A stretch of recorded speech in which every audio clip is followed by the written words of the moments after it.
Some of you have suggested me to talk about gradient winds and geostrophic winds. तो आज हम इसी gradient पवन और जियोस्ट्रॉफिक पवन के ऊपर चर्चा करेंगे। जरा ये थोड़ा सा विषय कठिन है, इसलिए आप ध्यान से समझने की कोशिश कीजिएगा। Since these topics are a bit difficult, so please put your full attention to understand these terms. धरातल पर जब कोई पवन संचार होता है तो उसको कई कारक प्रभावित करते हैं। जैसे उसमें है frictional force, Coriolis force, pressure gradient force and rotational force. धरातल पर जब पवन संचार होता है तो कई कारक उसकी दिशा को, उसकी गति को प्रभावित करते हैं। इनमें जो प्रमुख हैं वो रगड़ से उत्पन्न बल, फ्रिक्शनल फोर्स, दूसरा कोरियालिस फोर्स जिसके विषय में कल बता चुका हूं, तीसरा है पृथ्वी के रोटेशन से उत्पन्न बल जो कल बता चुका हूं, और चौथा होता है ये प्रेशर ग्रेडियंट फोर्स यानी वायु दाब प्रवणता से जनित बल। एक बार थोड़ा सा इन टर्म्स को फिर से समझते हैं। प्रेशर ग्रेडियंट किसे कहते हैं? उच्च वायु दाब से निम्न वायु दाब की तरफ जो ढालान होती है उसे प्रेशर ग्रेडियंट कहते हैं। और ये उच्च वायु दाब से निम्न वायु दाब की तरफ जो प्रेशर कम होता जाता है, जितना ही कम होगा हवा की गति उतनी ही तेज होती है। इसलिए प्रेशर ग्रेडियंट से जो उत्पन्न बल होता है उसे हम तीव्रीकरण बल कहते हैं। The force generated by pressure gradient is called acceleration force. Pressure gradient force और एक्सीलरेशन फोर्स जो हवा की गति को कम कर देती है। दूसरा है कोरियालिस फोर्स, जिसको आप कल समझ चुके हैं कि कोरियालिस बल के कारण वायु उत्तरी गोलार्ध में अपने दाहिनी तरफ मुड़ जाती है और दक्षिणी गोलार्ध अपने बाएं तरफ मुड़ जाती है। इस तरह से ये कोरियालिस फोर्स जो ये जो आपका ग्रेडियंट फोर्स है उसके अगेंस्ट काम करता है। और जो फ्रिक्शनल फोर्स होती है यानी जो हवा जब धरातल पर चाहे स्थल हो चाहे वो समुद्री सतह हो उस पर से जब वायु प्रवाहित होती है तो उस सतह की प्रकृति के द्वारा उसके प्रवाह में, वेग में बाधा उत्पन्न होती है। The friction generated by the ground surface और water surface is called frictional force, and this frictional force obstruct the free circulation of air. तो धरातलीय सतह या जलीय सतह से उत्पन्न जो रगड़ होती है उससे जो बल उत्पन्न होता है उसको फ्रिक्शनल फोर्स कहते हैं, और ये वायु की गति उसके प्रवाह को बाधित करती है। तो in the interaction of these forces, what are they? Gradient force, Coriolis force, rotation force and frictional force. इनके इंटरैक्शन से आपस में क्रिया प्रतिक्रिया होने से कुछ विशिष्ट प्रकार की वायु जनित होती है, कुछ विशिष्ट प्रकार के पवन संचार होते हैं। सम specific winds and wind circulation, air circulation are generated because of interplay of pressure gradient force, Coriolis force, frictional force and rotational force. और इन विशिष्ट वायु संचरणों में दो ज्यादा प्रमुख हैं। Number 1 is the gradient wind, number 2 is geostrophic wind. What is geostrophic wind?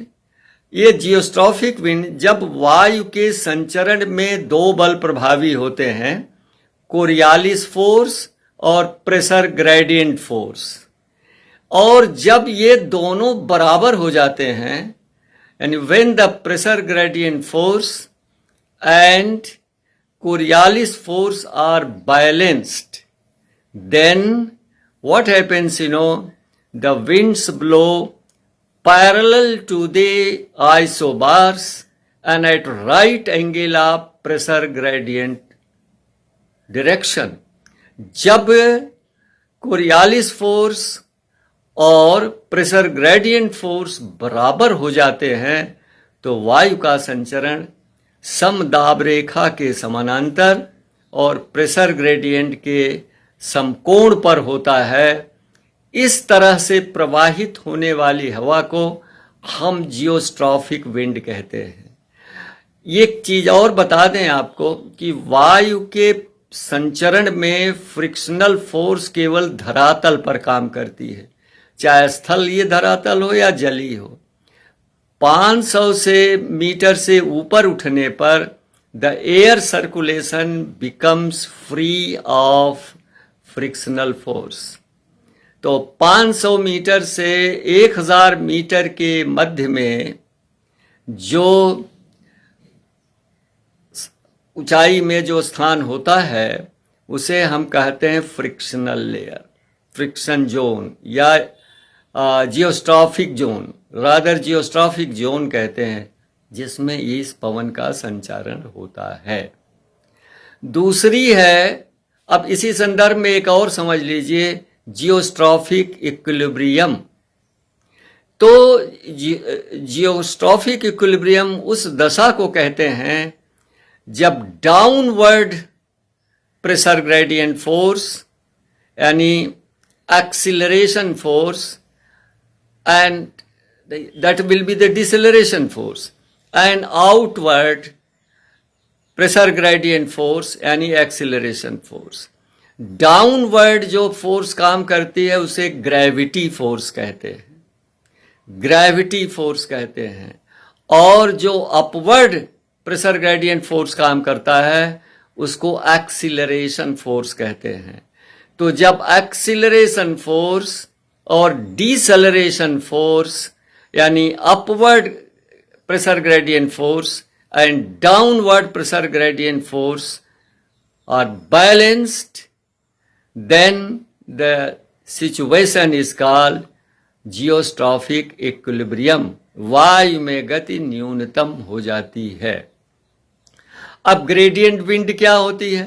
देखिए, if the geostrophic wind is affected and controlled by two forces, Coriolis force and pressure gradient force, the gradient wind is affected by 4 factors: Coriolis force, pressure gradient force, centrifugal force and centripetal force। जब हवा पर Coriolis force का प्रभाव नहीं हो पाता है तब वो आइसोबार के समानांतर एक वक्राकार मार्ग से प्रवाहित होती है।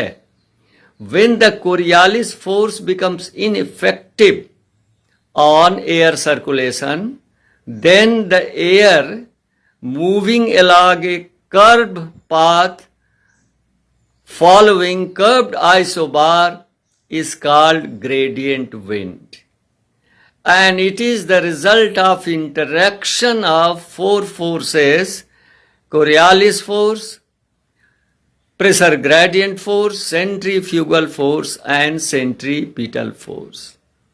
इस संदर्भ में हम और बता दें कि वायु में जो संचरण होता है, वायु के आगे बढ़ने की जो स्थिति होती है वो 2 तरह की होती है।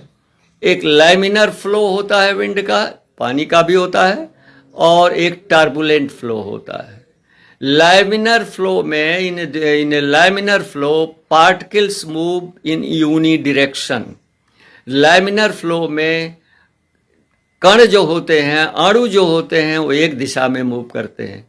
Where as in turbulent circulation, turbulent flow, the particles, the atoms, they move in all directions.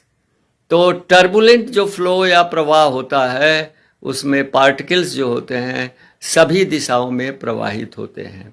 आज के लिए बस इतना ही, और कल हम टेकअप करेंगे, बहुत इंपॉर्टेंट टॉपिक है, unicellular and cellular meridional circulation of the atmosphere, यानी unicellular and tricellular circulation of the atmosphere.